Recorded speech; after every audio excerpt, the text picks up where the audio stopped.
the work began before the sun cleared the tree line. Caleb had learned this in the first week, that an orc settlement woke not with sound, but with smell. Smoke first, then the particular sharpness of wet earth and pine sap and the cold-soaked timber of the palisade walls, then the older, deeper odor of the pens where the animals were kept through the night. By the time the first voices carried through the gaps in the log walls, he already had a shovel in his hands. Not because anyone had come to rouse him, because his body had decided it was better to be moving than to lie still and feel the full weight of the morning. The work they gave him was the kind that tells you everything about where you stand. Other slaves carried loads from the forest, or worked the grain stores, or repaired the split log fencing at the settlement's perimeter. There were worse assignments. The old man, 2 slipping mats down from Caleb, had been put to tanning leather, which was slow and foul and left a coating on the hands that no amount of washing removed. But there were better ones too, and Caleb's was not among the better ones. He cleaned the latrines. Every morning, in the grey hour before the full day began, he took his bucket and his shovel, and he did the work that no one else was assigned to do. He did not think about it the way he once might have. There had been a time, he knew, when he would have felt shame at it, or the hot pressure of anger. Now it was simply the shape of the morning. The bucket, the shovel, the particular combination of cold air and close smell that he no longer noticed after the first minutes. His hands moved because they knew what to do. The rest of him was somewhere else. He was not sure where. Somewhere in the forest, probably. Somewhere near the smell of fresh-cut wood and the particular sound of a blade sinking clean and true into dry timber, the deep, satisfying thunk of a good strike landing exactly where you intended it. He had been a woodcutter for 11 years. He had been a slave for 2 months. He had been taken from the Eastern Timber Road on a morning in early October. The crew he usually worked with had been called back to the main camp at the end of the previous week for a supply run. He had stayed behind. He had a stand he was finishing, a section of old growth that needed careful work, and he had also always preferred, the particular silence of the forest when no one else was in it. 3 hours of that silence. Then 10 orcs from the clan's scouting party, moving fast through the undergrowth. He had not fought. He was not a fighter. He had a woodcutter's axe and a woodcutter's arms and approximately no experience with either against 10 armed warriors who wanted him alive and were not being careless about it. He had been bound and walked 3 days east and installed in the slave quarters of the settlement, with the economy of a people who had done this before and knew the process. The orcs, who oversaw the labor, were not cruel in the way that small cruelty is, the casual, personal kind that requires nothing from you but submission. The clan chief, a massive figure named Gorik, whose presence Caleb had registered before he registered anything else about the settlement, had rules about the treatment of working slaves. These rules were followed. The work was degrading, the conditions were cold and close, but Caleb was not broken in the way he had feared he might be in those first dark days. He had feared it very specifically. Not death, not pain, but the particular dissolution that he had seen happen to men who lost the thing that made them feel like themselves. He had seen it once, years ago, a man from his crew who had lost his land to debt and never recovered the thing behind his eyes. Caleb had thought about that man more than once in the early weeks, lying in the dark of the slave quarters, listening to breathing that was not his. His hands saved him, he thought. Not from the work was what it was, but from the dissolution. They still knew what they were doing. The calluses from 11 years of axe work were still there, permanent and particular, the record of a life in wood and weather. When he looked at them, he could still find himself somewhere inside the shape of them. He looked at them sometimes in the moments between tasks, when the overseers were occupied elsewhere. He looked at the calluses and the roughness and the new damage the current work was laying over the old, the ways the skin was changing in directions that didn't match the work he had come from. He studied them as though they belonged to someone he was trying to recognize in a crowd.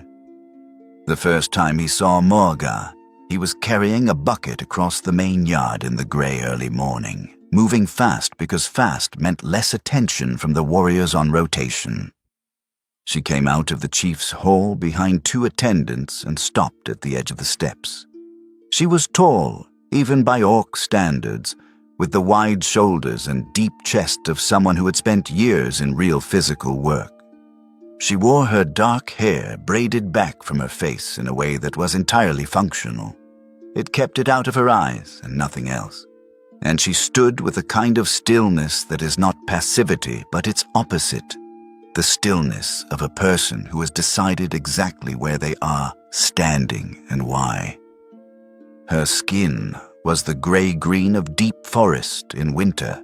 Her tusks were smaller than the warrior's and curved close to her lower lip. She was wearing plain working clothes under a heavy orc-woven outer wrap, and she carried herself in them the way some people carry plain things, in a way that makes you aware the plainness is a choice. She was looking at him. He realized a half-second later what was in the look. He had been expecting indifference or the particular satisfaction of rank that some of the senior clan members wore when looking at slaves. What he saw instead was something careful and a little helpless, the expression of someone watching something they cannot intervene in and are not yet sure they have the right to want to. A look almost like sorrow. He kept walking. He had learned not to hold eye contact, but he thought about that look for the rest of the day and the day after that, and he could not entirely say why. She came the first night 9 days later. He was not asleep when she arrived. He rarely slept before the deep hour of the night. There was something about the dark in the slave quarters that made sleep feel like a surrender he wasn't willing to make before he'd at least sat up and thought for a while. But he had been lying still on his mat listening to the breathing around him. 7 of them in that space, all men, all from different places. He had stopped trying to talk to most of them after the second week. Not from hostility, from the specific exhaustion of a world that has contracted to the point where most language feels like effort you can't afford. The door opened very quietly. He heard the particular quality of the resulting silence, the kind that means someone is trying very hard not to be heard, and turned his head toward it. The figure in the doorway was too large for a human. She was carrying something wrapped in cloth, close to her chest in a way that suggested she had been careful about its being seen. She moved with a deliberateness that he would later recognize as training, every step considered, no sound from her boots on the hard-packed floor, weight distributed forward just enough to give her control without committing her to a direction. She crossed the space to the far corner of the room, his corner where his mat was, and set the bundle down on the floor near his head. She straightened. She looked at him for a moment. Then she looked at the sleeping shapes in the room, a slow survey, checking each one. Then back at him. She did not speak. She left. He waited a full minute before sitting up.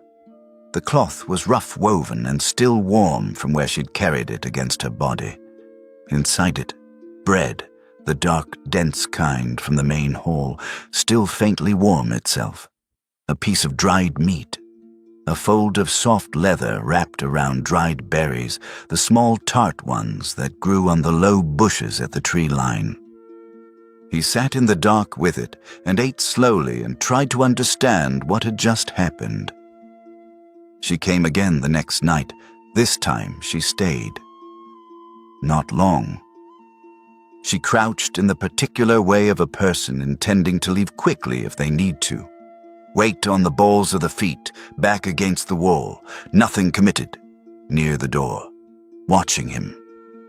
He sat up on his sleeping mat and watched her back. The others slept. Somewhere outside, something moved through the yard with slow, heavy steps. The silence between them was cautious on both sides. He had learned in 2 months to be very careful about what he initiated.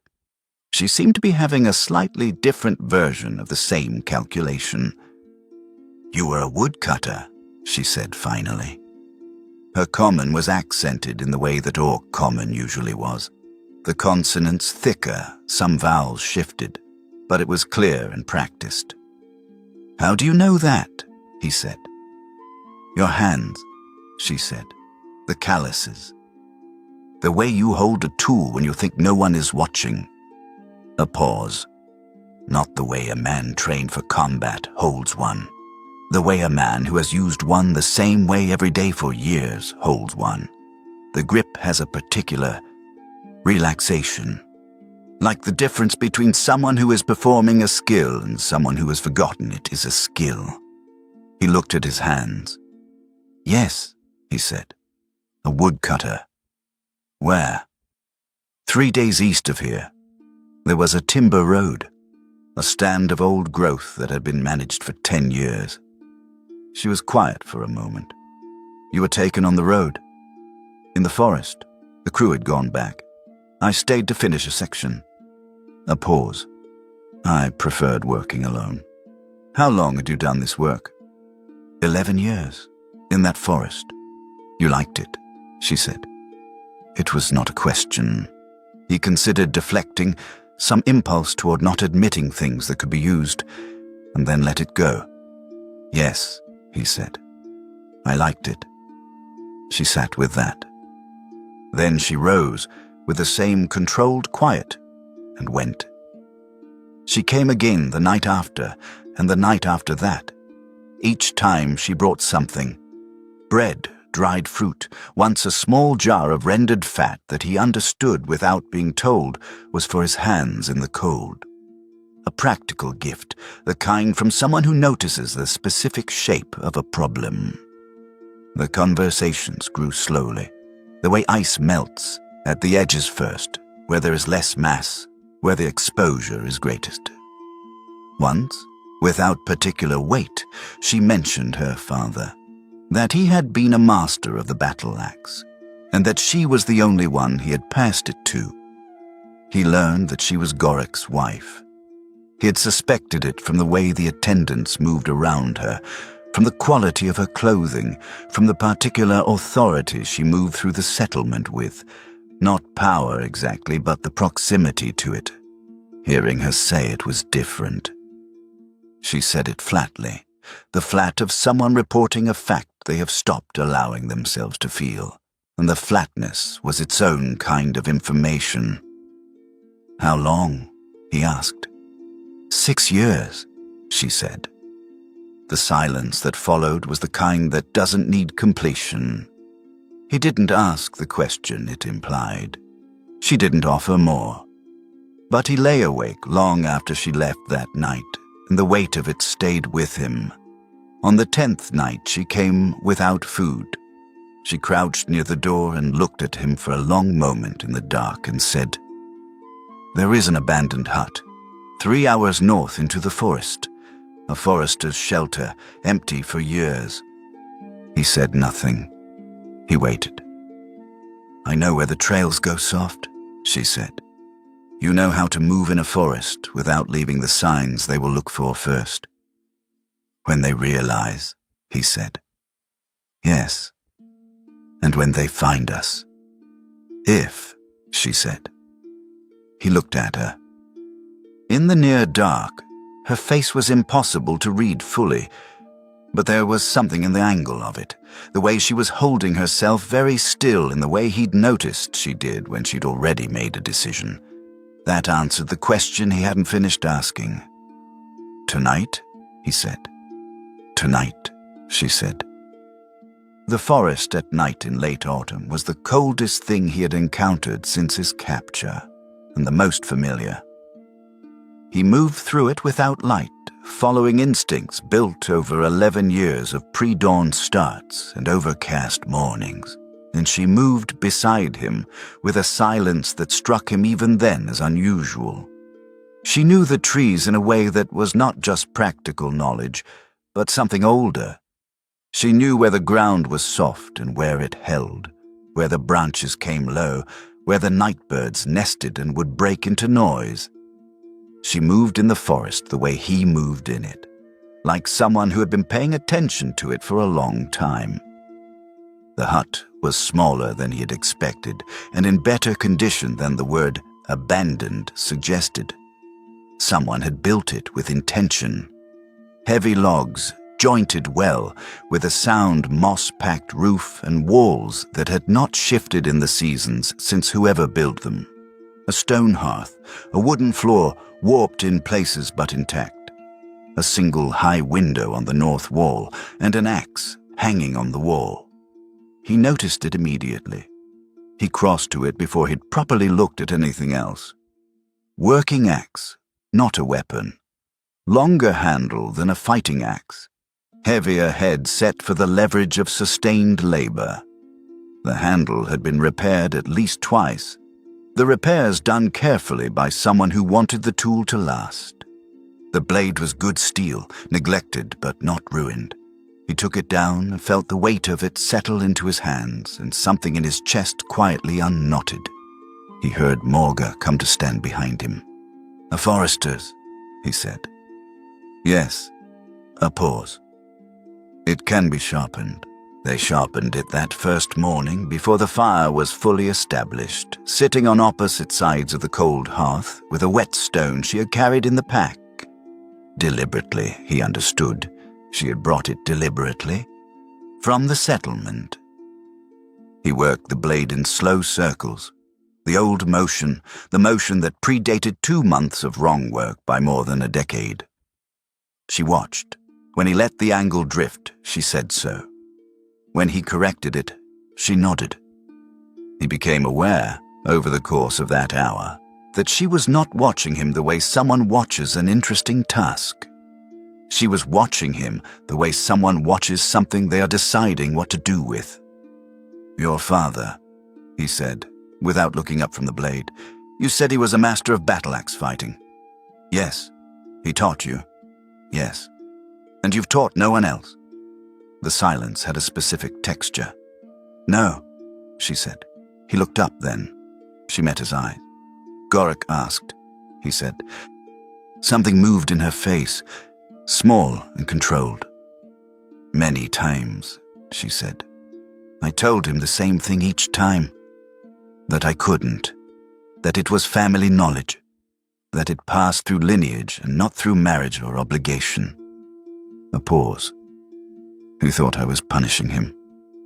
"Were you?" She was quiet for a moment. "I was refusing," she said, "because it didn't feel right to give it to him. I've thought about this for years." I could not explain it more clearly than that. It was not his to hold. The style belongs to something in the family's way of seeing, a particular philosophy about what a smaller fighter does against a larger one. And Gorik's way of fighting is the opposite of that philosophy. To give it to him would be to give him words in a language he would use to mean other things. She looked at the axe. I told myself I was waiting for the right person. I didn't know what I meant by that. He held the axe and said nothing. The morning light through the high window was cold and pale. "Until," she said, and stopped. He waited. She did not finish the sentence. She stood up and said, "Eat first, then I'll show you the stance." The training settled into shape the way routines do when you have a great deal of fear and no productive way to spend it other than making yourself useful. Every morning, early, he built the fire. She brought water from the stream 20 meters north of the hut. They ate from the supplies she had taken when they left. Dry food, dense and sustaining, enough for 3 weeks if they were careful. Then outside, into the cold, and the work began. She started with the stance. Only the stance for the first 3 days. The position of the feet, the angle of the knees, the weight distribution that allowed a body to move in any direction in the next breath without telegraphing which direction that would be. He repeated it until his legs ached. She walked around him and adjusted without commentary. A hand on his shoulder to straighten it, a foot nudging his boot to move it, a touch on his elbow to change the angle, and then stepped back and looked at whether the adjustment had held. He was not, as she noted once with complete neutrality, a natural. "You're comfortable with one direction," she said on the second morning, circling him. "You've spent years sending force forward, into wood. The stance needs you to be able to send it in any direction without preference. Your body doesn't want that yet." "Tell it something it doesn't know," he said. Something crossed her face that might, in different circumstances, have been the beginning of amusement. "Again," she said. He did it again, and again, and again. He did it until his feet knew where they were supposed to be without being told, and then she added the arms, and he did it again with the arms until those knew too, and then she gave him the axe and told him to do all of it at once, and he did it badly, and she told him exactly which part was bad, and he did it again. He had spent 11 years learning a physical discipline that did not forgive inattention. He knew how to repeat a thing until it became true in his body. This was different. The targets were different. The weight and leverage worked differently from wood. But the learning structure was familiar enough that he could use it. By the end of the first week, the stance was his. She moved to the first technique. "This style," she said, standing across from him with her own hands folded, "was developed by my great-great-grandfather for a specific problem. He was not a large man by Orc standards. He fought larger opponents. He understood that he could not win by meeting their force with his own force. There simply wasn't enough of it. So the style doesn't try to stop what's coming. It moves it. Uses their weight against them," he said. "Not exactly. It uses their commitment against them. The moment when they have decided where the blow is going and cannot change it. That is a very small window." She paused. "But it is a real one." She showed him the first turn. A specific repositioning, timed against an incoming strike, that used the attacker's momentum to move them past where they intended to land. She demonstrated it slowly, then at speed, then slowly, again. He tried it. He did it badly in 2 different ways. She isolated each error and showed him why it was an error, not just that it was. Then he tried again. The physical action was not difficult to execute in isolation. The difficulty was the timing, and the timing could only be learned against real movement, which meant she had to come at him, controlled but real, and he had to not flinch out of the way when he was supposed to turn. He flinched the first several times. "I know," he said, before she could comment. "Your hands don't flinch," she said. "When you're splitting wood, you don't pull back." He thought about that. "No," he said, "the axe isn't going to hit you. I know that in my head. Your body doesn't know it yet." A pause. "It will." "Repeat." He repeated. He flinched less. He flinched less again. On the 4th day, he stopped flinching, and the turn landed clean, and she went back 2 steps from the momentum of it and looked at him. "Again," she said, and there was something different in her voice. Not praise, exactly. Something quieter than praise and more useful. The axe accumulated meaning between them in the way that objects do in shared lives. It was not always about fighting. On an afternoon when the cold came inside despite the fire, he sat with his back against the hearth working on the handle, carving the joint tighter, fitting the head more firmly to the wood. And she sat across from him with a length of leather cord she was braiding for no purpose he could identify other than that her hands needed something to do. They did not speak for a long time. The fire said what small things fires say. The cold air moved against the walls without finding a way through. He was aware of her without looking at her. The particular quality of her presence in a room was something he had been learning the way you learn terrain. Not systematically, but by moving through it repeatedly until you know where the ground shifts. She was not content. She had not been content for a long time.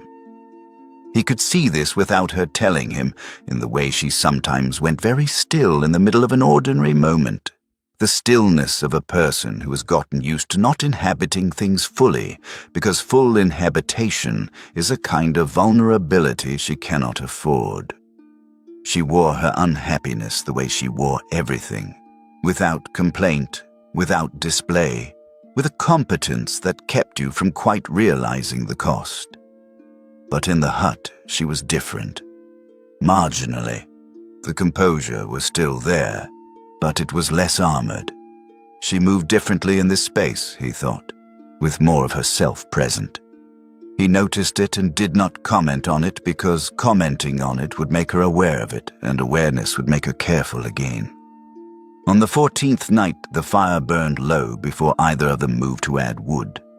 The light went amber and very close. The sound of the forest outside had the quality of something asleep. "What was it like?" she said. Her voice was quiet, without preamble, in the tone of someone asking something they have been deciding whether to ask. He knew what she meant. "In the forest?" "Yes." He thought about it honestly, without the filters he usually kept between himself and the answer to that question. "Quiet," he said. "Purposeful. You would go out in the morning with a clear task, and you would know at the end of the day whether you had done it. The work had a shape you could see from one end to the other." She was looking at the fire. He kept talking, not because he had to, but because the room allowed it. "And you could feel your own life," he said.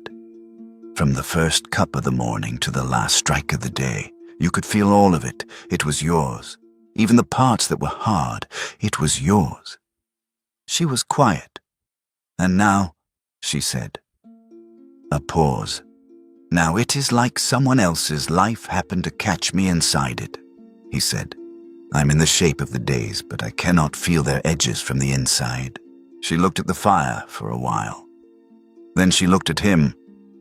"I did not choose this marriage," she said. He held very still. "Gorik took me," she said. "Not by force. There was no force, no violence, nothing that would have given me a clear name to put on it, but by the weight of what he was, and what my clan needed from what he was, and the way those things make a no feel impossible even when you say it. The no disappears into the weight of everything else, and you're left with the shape of a yes you never agreed to." A long pause. "I have said the no inside. Every day. For 6 years." The fire made a small sound.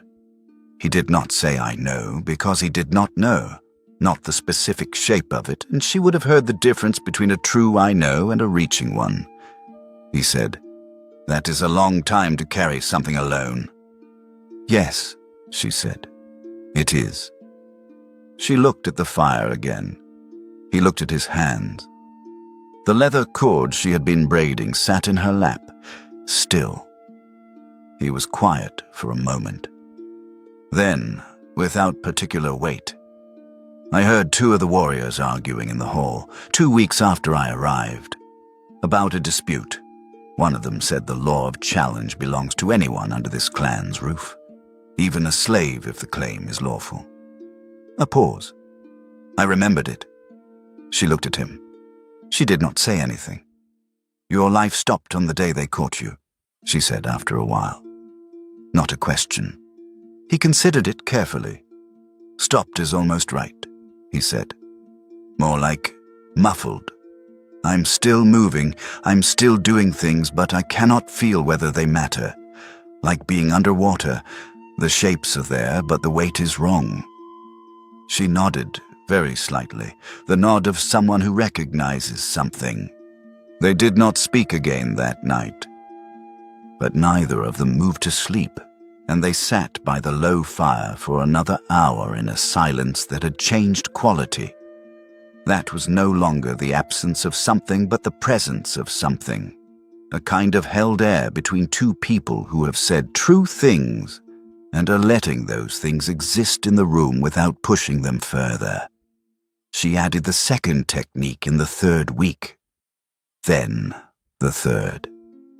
Each one built on the previous, in a logic he was beginning to understand, not just mechanically, but philosophically. The mind of a style created by someone who had thought carefully about what it meant to be lighter, slower to generate force, fighting against someone who did not need to be clever because they were simply more.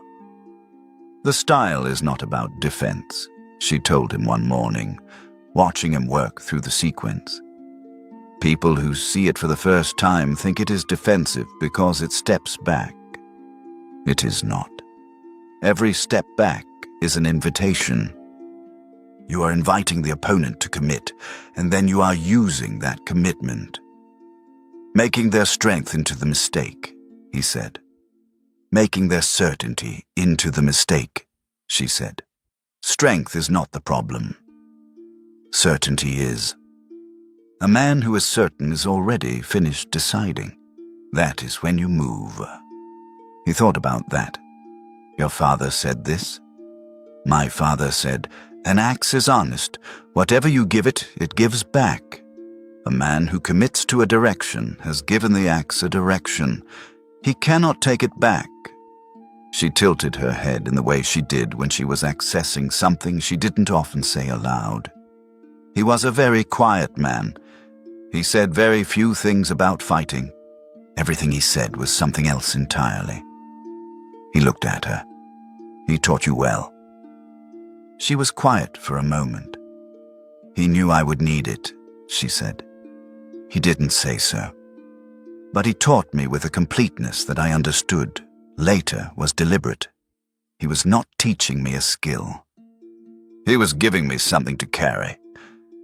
He thought about his own hands, the 11 years of work in them. "Some things you give forward without knowing who it goes to," he said. She met his eye.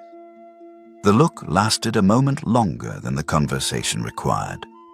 "Again," she said. The 5 clan warriors came on the 23rd day. He heard them while she was inside, and he was splitting wood. Habit, the need to do something he understood in a body that was otherwise full of things he didn't. And he heard them the way he had learned to hear things in 11 years of quiet forest work. Not dramatically, not as alarm, but as a change in the texture of the sound around him. He set down the axe and went to the window. 5 of them, moving without concealment, because people who have authority don't need concealment. The clan markers on their arms, the particular posture of people carrying out an assignment rather than acting on personal feeling. She was at the window beside him before he finished counting. 5, he said, official posting. Her jaw tightened. Gorak sent them formally, she said, withstanding. They're not here because they want to be. They're here because they were ordered. He thought about the forest at their backs. He knew the trail north now, knew it at night, knew where it went soft and where it held. He did the calculation quickly and could see from her face that she was doing a different one. We go back, she said. He looked at her. I had already decided, she said quietly. I was going to tell you tonight, not tomorrow, but soon. We were going back. She turned from the window. Her face was composed in the particular way he had learned was not the same as calm.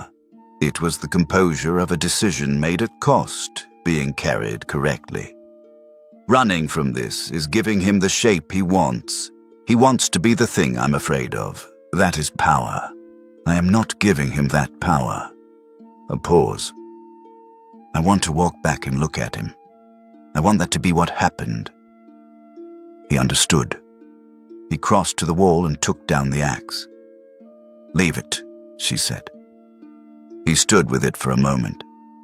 He looked at the blade, sharpened by both of them on the first morning. He put it back. They walked out together. The walk back through the forest took 3 hours. The warriors bound his wrists, professionally, without ceremony, the rope loose enough to be tolerable, and walked on either side of her without touching her, their manner the manner of people enforcing a law rather than expressing a feeling.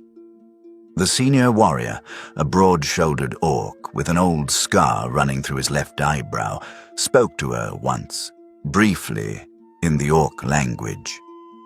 She responded in the same language, and whatever she said made him look at her with an expression that Caleb could not entirely read, but which contained something adjacent to respect. He spent the 3 hours thinking. He thought about the forester's axe on the wall. He thought about the way she had said it was family knowledge, not Gorik's to hold, and the way she had said until and not finished the sentence. He thought about what it meant to be given something that had been kept for the person who would use it correctly. He thought about 11 years of a life that had been his, genuinely his, from the calluses to the mornings, and 2 months of a life that wasn't. He thought about Orath. She hadn't told him the word yet, but the shape of what it described had been present in his thoughts for weeks without the name for it. By the time the palisade came into view through the trees, he had decided. He did not question the decision or turn it over for weaknesses. He had learned in 11 years of solitary work that some decisions are right in the way that a good strike is right. You feel it before you finish the motion. He asked the senior warrior as they passed through the gate, "Is the law of duel still held in this clan?" The warrior looked at him with an expression that suggested he was reconsidering the intelligence of the question and also of the person asking it. "Yes," he said. "Then I need to speak to the chief," Caleb said. Gorik's hall was built for scale in the way that only people who need to communicate power through architecture bother to do. High beams of old hardwood, a central hearth that could have heated a building twice the size, a wide floor of packed earth that had been worn smooth by years of assembly. Gorik was seated when they came in, at the long table, with the ease of a man who has never had to wonder whether the chair he's sitting in is his. He stood as they entered. He was the largest living thing Caleb had seen since his capture. Not fat, not swollen. The size was structural, the density of muscle built over decades of real combat, and it sat on him with the naturalness of something he had always been. His tusks were longer than Morga's and carried the particular yellowing of age. His clan marks ran the full length of both arms in geometric patterns that told a story Caleb did not have the language for. He looked at Caleb with the attention of a man doing a calculation. Then he looked at Morga. What passed between them in that look was a thing with a long history. Caleb did not try to read all of it. He read enough. "You ran," Gorak said. His common was heavier than Morga's, less practiced, but the force of his voice didn't need refinement. "We walked," Morga said. Gorak's eyes moved back to Caleb. "The slave has something to say, I was told." "Yes," Caleb said. "Then say it." Caleb stood straight. His wrists were still bound. He held them in front of him without trying to disguise the fact. "I challenge you," he said, "under the law of duel, axe against axe." The room went very quiet, The kind of quiet that isn't absence of sound, but its opposite. A held attention so total it has the physical quality of pressure. Gorak looked at him. The expression shifted. It moved from the assessment of a man calculating a threat to something else, something unexpected. Genuine, helpless amusement. Not the sharp amusement of someone who has been given an opening they intend to use. The full, open amusement of someone who has been surprised into it.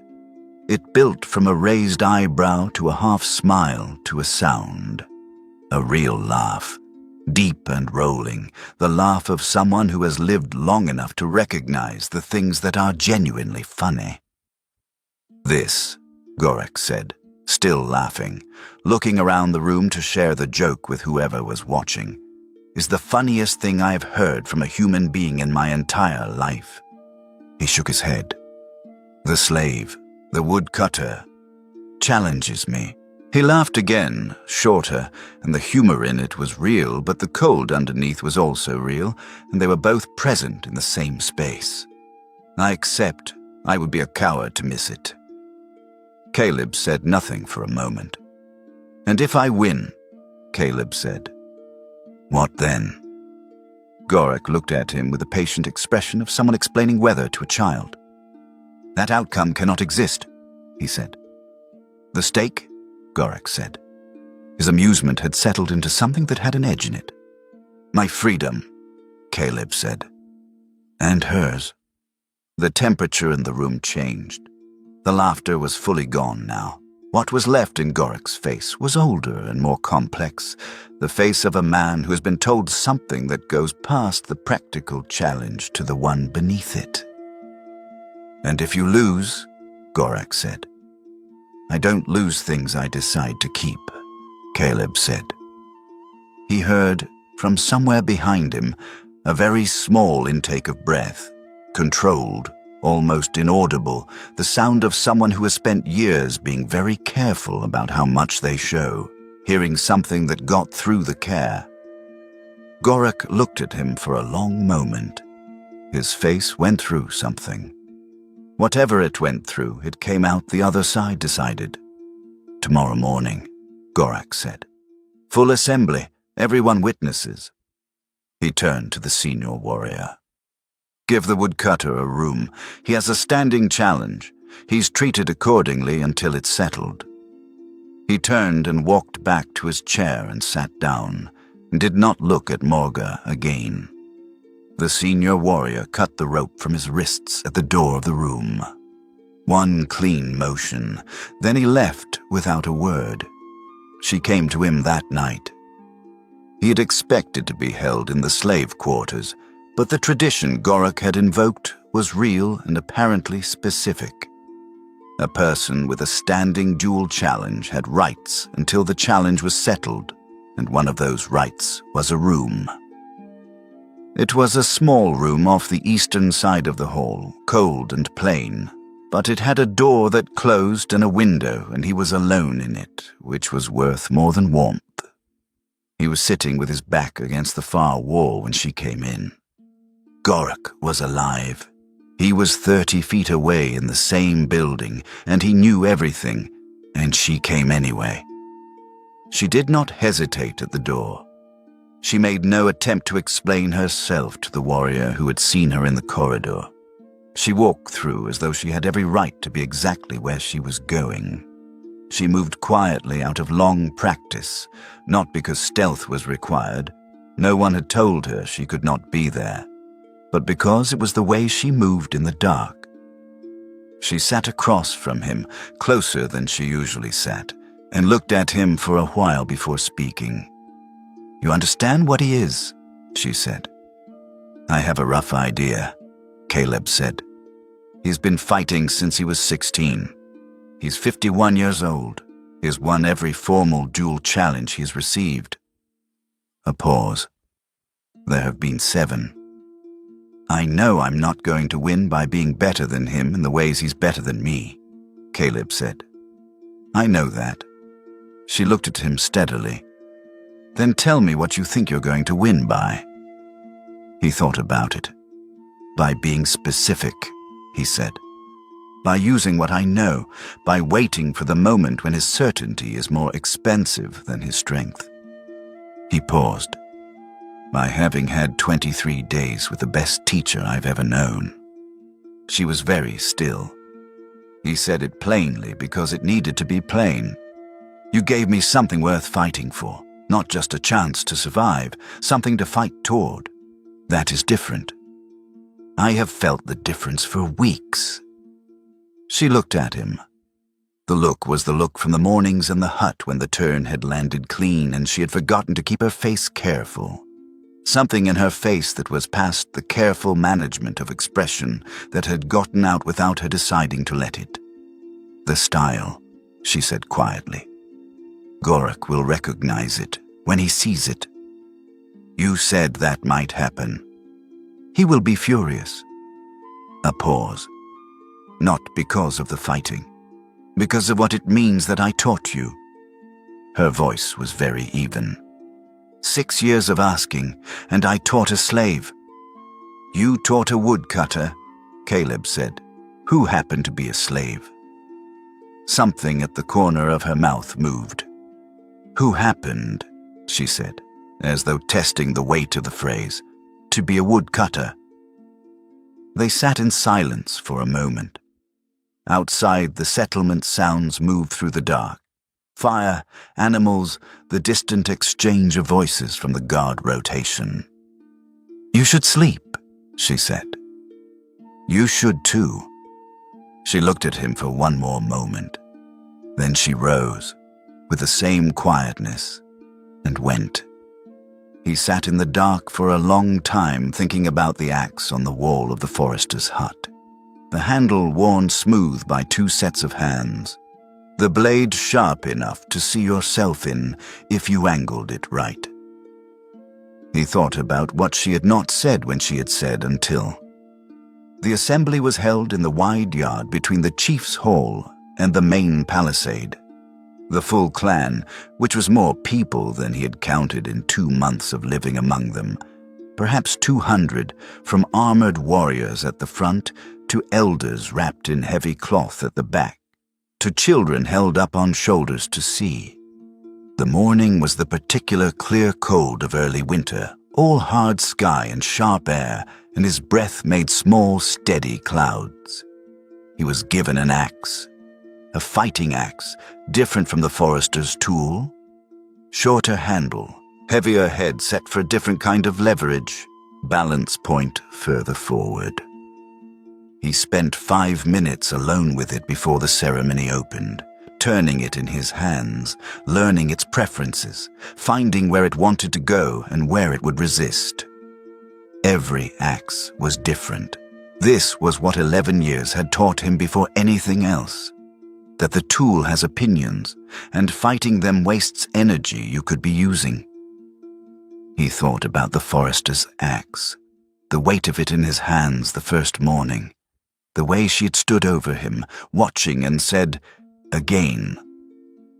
Gorak walked into the yard without ceremony. He was wearing the same clothes from the day before, no armor, no formal markings, the choice of someone for whom this situation does not require preparation. He looked at Caleb across the yard with a face from which all the humor had been cleaned, leaving only something old and practiced and entirely composed. The formal words were spoken by the senior warrior, the ritual naming of the challenge, the acknowledgement of the stakes, the invocation of the tradition under which both parties were bound. Caleb stood and listened without understanding the words and understood the structure anyway. He watched Gorak's face during the speaking and learned nothing new from it. Then the warrior stepped back. Then it began. The first minutes were an education that he paid for with his arms. Gorak moved with the economy of someone who has done this so many times. It has stopped requiring thought, not slow, not showboating, simply efficient. The first exchange was a test. He came forward with a straight overhand strike that was more probe than attack, and Caleb blocked it the standard way and felt the impact travel all the way up to his shoulders. The difference in mass was not subtle. He stepped back and shook out his right hand and made himself think clearly. Gorak watched him shake out the hand. He did not press the advantage. He was a man who had learned that the first exchange tells you something about who you're fighting, and he was reading the information. Caleb breathed. He thought about the word commitment. He thought about certainty being the expensive thing, not strength. Gorak came again. Caleb moved, not the first turn yet. Just a shift of his weight left, inviting the angle to move, testing whether Gorak would follow the invitation or stay with his own plan. Gorak followed. It was slight, barely a degree, but it told Caleb that the invitation would work. Gorak's instincts were to pursue movement. He had been larger than his opponents for 30 years, and his body had learned to trust that. He filed the information and waited for the right exchange. It came 6 minutes in. Gorak pressed him against the left side of the yard, not aggressively, but with the patient pressure of someone who has more room to breathe than is using it, and when Caleb reached the edge of his comfortable space, Gorak came with the overhand, again, harder this time, with more commitment. Caleb turned. The first turn, the simple one, the one she had made him repeat until it lived in his hands, landed nearly clean. Nearly. He timed it right, but his elbow gave a half-inch in the follow-through, and instead of sending Gorak past him, it sent him sideways and off balance, but still upright. Gorak stumbled 2 steps, recovered, and turned around. He looked at Caleb differently, not with respect, not yet, but with new attention. The look of a man who has encountered an unexpected argument and is deciding whether it is interesting or merely surprising. They came together 3 more times, fast exchanges with space between them, and in the third one the axe handle caught Caleb's left forearm. Not the blade, the handle, wood against bone. And the pain came in a single hard wave, and his left hand went briefly stupid. The 3 seconds of clumsy were 3 seconds he didn't have to give away. He felt something happen in his face. He didn't try to manage it. The pain was sharp and specific, and it moved through him cleanly and came out the other side as anger. Not the hot, unfocused kind that clouds your hands, but the cold, precise kind that makes everything very simple. His left hand tightened on the axe handle. His right did the same. His feet found the stance. He thought, my hands have done harder work than this and colder mornings than this, and they did not fail the wood. He moved. The second turn, the complex one, the one she had shown him 10 times before he stopped flinching, the one that used the opponent's follow-through against them, came out of him without his deciding to do it.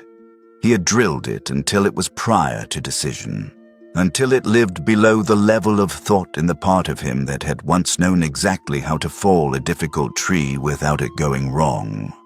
Gorak was moving left. Caleb let him move left. His own axe described a line that looked like a fence and was redirection, meeting Gorak's momentum at the angle that would turn it. And for 1 second, 1 genuine second, the largest man he had ever seen was not in control of where his body was going. He used the second. The strike was the anchor, the one she'd explained with her father's word that she hadn't translated. The axe butt into the body below the ribs, above the hip, full force, the leverage of the turn behind it. Gorak went sideways with a sound he had not expected to make, and the crowd made a sound too, very low, barely a sound at all, more like an adjustment of breath. Gorak straightened. His composure was still there, but his eyes, when they found Caleb, had changed. He stopped. He looked at the axe. He looked at the grip.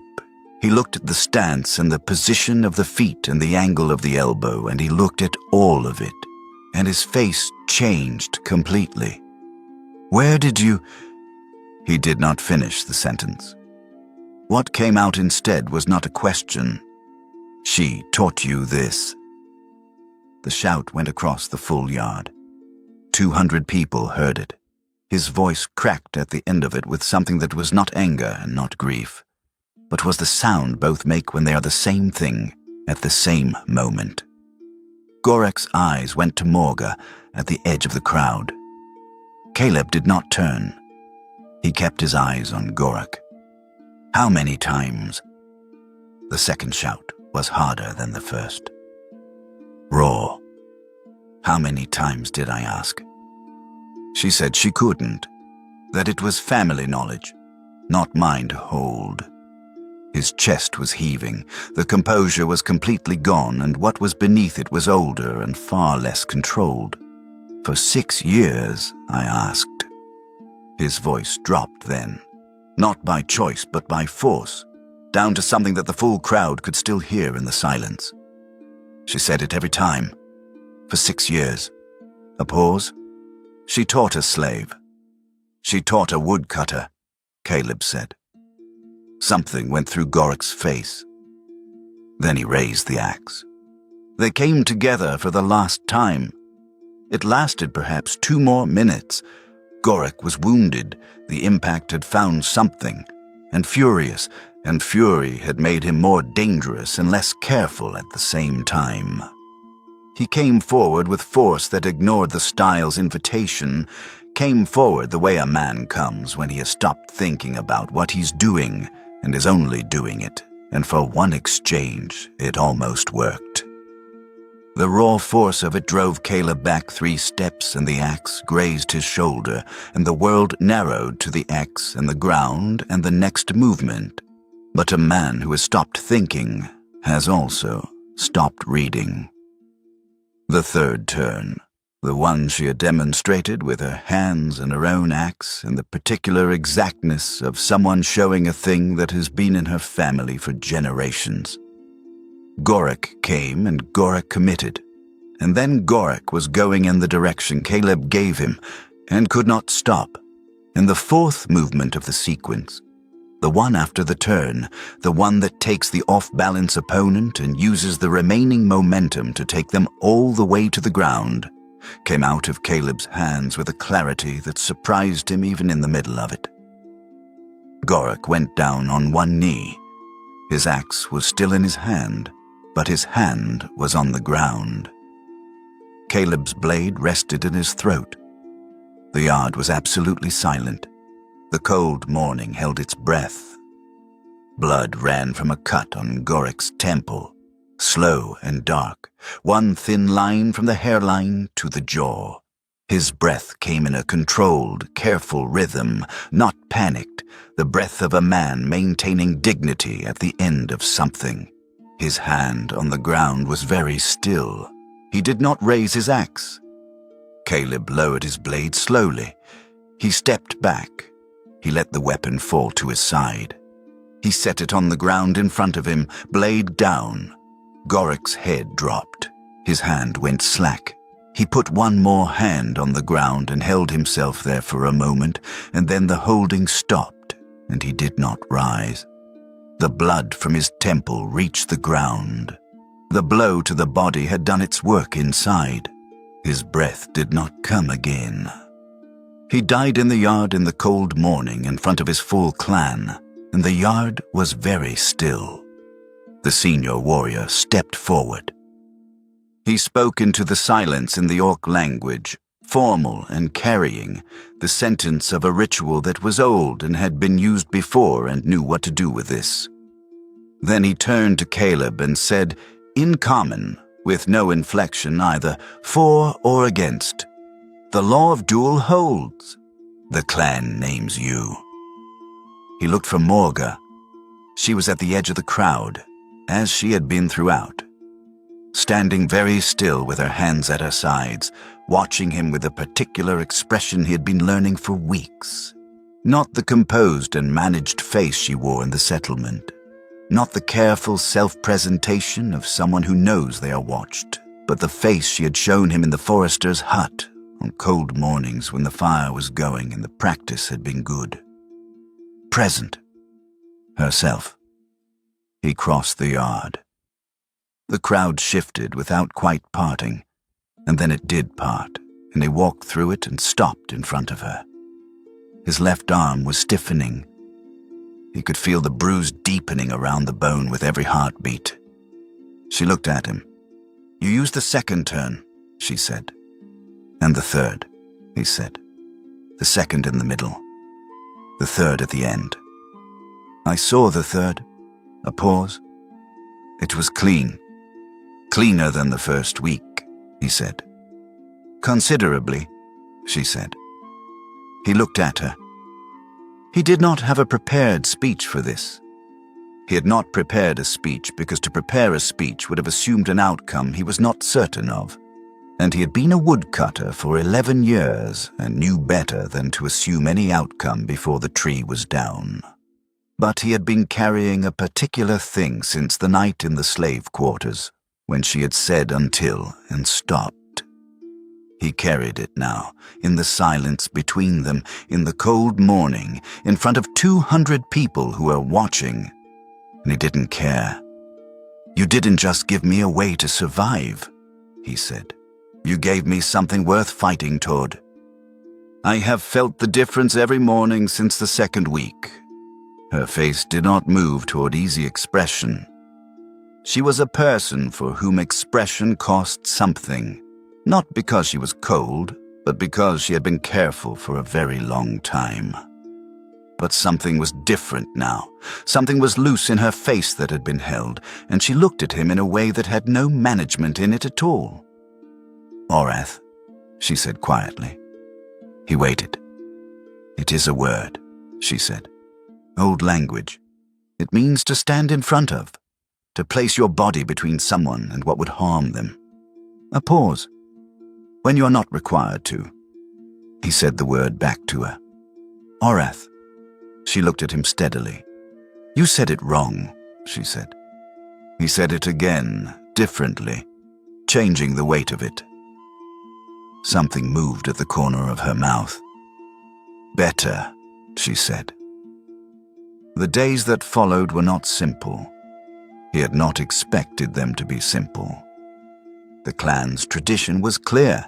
The winner of a lawful duel challenge held under standing rules became the new chief. This was not a sentiment or a gift. It was law, old and structural, and it did not require anyone to feel good about it in order to function. But there was a long distance between law and acceptance, and in that distance a great deal could happen. He understood this clearly and did not mistake the formal transfer of authority for any kind of welcome. He learned the settlement in ways that had been closed to him as a slave. The first order he gave was the release of the others from the slave quarters. It was done the same day, without ceremony. Morga stayed, not because the clan expected it, and not because the role required it. She chose to, and they both knew the difference. He learned which section of the palisade needed reinforcement before true winter. He learned that the grain stores were in better shape than the appearance of the storeroom suggested, and that the apparent disorder was a deliberate strategy. Something Morga explained to him on the third day, with the expression of someone who has had a thought and not been able to say it to anyone for years. He learned the names of the senior warriors, of the council elders, of the families whose opinions moved other families. The senior warrior's name was Druk. He gave Caleb information the way a professional gives a tool to someone who needs it, completely and without editorial. He didn't express approval or disapproval. He provided what was required by the situation and let the situation proceed. Morga translated. Not just language, the spaces in language, the things communicated by Orc custom through what was not said and when. She had been studying this for 6 years with the attention of someone who had nothing else to do with her power but accumulate understanding. Having someone to tell it to released something in her. Not drama, not confession, but the particular relief of a full mind that has found its outlet. He tried not to need her for everything. He tried to learn what he could observe directly, to make his own mistakes and correct them without always needing interpretation. But there were things that required her, and on those things she was precise and without impatience, and she gave him what he needed and then turned back to whatever she had been doing without waiting for gratitude. He was aware that something had shifted between them. He was aware that both of them were aware of this and were not quite moving toward it. Out of the habit of people for whom moving toward things had been consistently dangerous, a habit that does not dissolve quickly even when the danger is past. That she stayed was settled. What was between them was a different thing, and toward that they moved with care. They were circling it in the way of people who are not ready and know it and are being careful with the knowing. He watched her sometimes from the side of his eye, in the evenings in the hall, when she was occupied with something. The way she held herself when she was tired, weight shifted to the right hip. The way she tilted her head when she was listening carefully, exactly as she had in the forester's hut. The way she looked when she was speaking in Orc rather than common. More expansive somehow, as though the language fit her thoughts more precisely, and the fit showed. He thought about the word she'd given him. He said it sometimes at night, quietly to himself, getting the weight of it right. The first person in the clan to shift was not whom he expected. He had expected resistance to come from the senior warriors first, from the ones who had most to lose from a change in the structure. And there was resistance there. Real, present, not performative. But it moved slowly and did not express itself directly. What happened first was something smaller. A young warrior named Cress. He had been at the front of the crowd during the duel, close enough to see everything clearly. The technique, the timing, what the turns did and how they worked. 3 days after the duel, he appeared at the edge of the wood yard where Caleb had gone to split logs, because old habits are old for a reason, and his body still knew what it needed. Cress stood at the edge of the yard for a few minutes. He watched. Then he picked up the second axe, and they worked in silence for 2 hours, and he did not look at Caleb directly, but he also did not look away, and at the end of it, he set down the axe and left without a word. Caleb stood in the yard in the cold and let out a slow breath. He went inside to find Morga. She was at the long table with charcoal and a slate, working on something logistical, and she looked up when he came in. "Cress worked with me this morning," he said. She put the charcoal down. "I know, I saw from the window. What does it mean?" She looked at him steadily. "It means Cress watched the duel more carefully than most. He saw the style. He knows what it was and whose it was and what it means that you have it." She paused. "He will have decided it means something that deserves acknowledgement even if he doesn't like it." "Respect without approval," Caleb said. "They are not the same thing here. One is worth more than the other." She looked at the slate. "The others watch Cress. Not because he is the most senior, because he is the most honest about what he sees." He sat down across from her. He looked at the charcoal marks on the slate. A careful diagram of the settlement's patrol rotation, he realized, with notes on the gaps and the exposures. She had been doing this, he thought, long before he arrived. She had been building this knowledge alone with nowhere to put it. "Morga," he said. She looked up. He did not have a designed way to say what he wanted to say. He said it the way he said most things, plainly, without decoration. What do you want? Not what the clan needs, not what the next month requires. What do you want? She was quiet for a long time. The fire in the hall said its small things. Outside, someone's voice carried across the yard. I want to go back to the hut, she said. He understood that she did not mean as a plan, or a practicality, or a permanent arrangement. He understood that she meant it the way he meant the forest, as a place where something true had happened, and she wanted to stand in it again to confirm it had been real. Then we should go, he said. They went 10 days later. Druk and the council had enough in hand by then that a day away would not unsettle anything. The weather had not yet turned to full winter, and the forest path was still clear. They went in the morning and took no particular precaution about being seen to go. They went in the manner of people with the right to go, which was different from the manner of people running, and the difference felt important. The forest received them without comment. He moved through it with the body knowledge he had built in those weeks, and she moved beside him in the same quiet, and neither of them spoke for most of the walk. There was no need to speak. There was everything to notice. The cold and the smell of it, the way the trees changed as they went north, the particular silence of deep forest in early winter when the leaves are gone and the light comes through differently. The hut was as they had left it.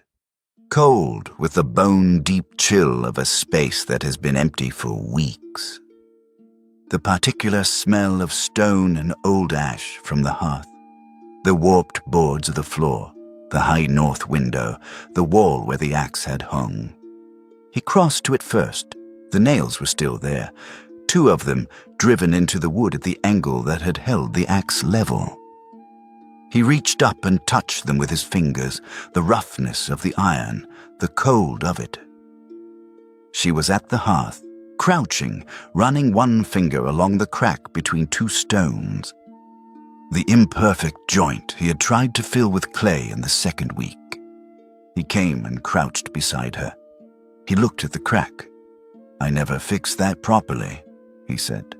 No, she said. I could fix it now. She looked at him. The hut's grey winter light was honest in the way that light is in spaces without pretense, and in it her face was entirely present, without any of the composed surfaces she wore in the settlement. She looked the way she had looked on that 14th night when the fire was low and she had said, I did not choose this marriage for the first time in her life. You could have taught anyone, he said. She looked at the empty wall where the axe had hung. The pause lasted 1 breath, 2. Then she said, I taught you. He did not say anything else. She did not move away. He reached out and put his hand over hers on the cold hearth stones. She looked at his hand, then she turned hers and held it. They stayed like that for a while, in the cold and the quiet, in the place that had held their beginning without knowing it was one. The light in the hut was the same light it had always been, grey, particular, not unkind. And the silence was the silence they had built together over weeks of true things said in the dark. The silence that has been tested against a great deal of noise and has held. Outside, the forest was exactly what it was. Inside, 2 people held still and let what was real be real. The crack in the hearth went unfixed. It was not urgent. There was time now. There was time. Something stays with me about this story. The idea that the most important things we carry, we don't always know we're carrying them for someone. Morga held her father's teaching for years without knowing who it was meant for. And sometimes that is how it works. The thing you protect most carefully finds the hands it was always meant for in a moment you never would have predicted. If there is someone in your life who gave you something like that, a skill, a language, a way of seeing, drop their name in the comments. They deserve to be said out loud. And if this story meant something to you, like, subscribe, and I will bring you another one.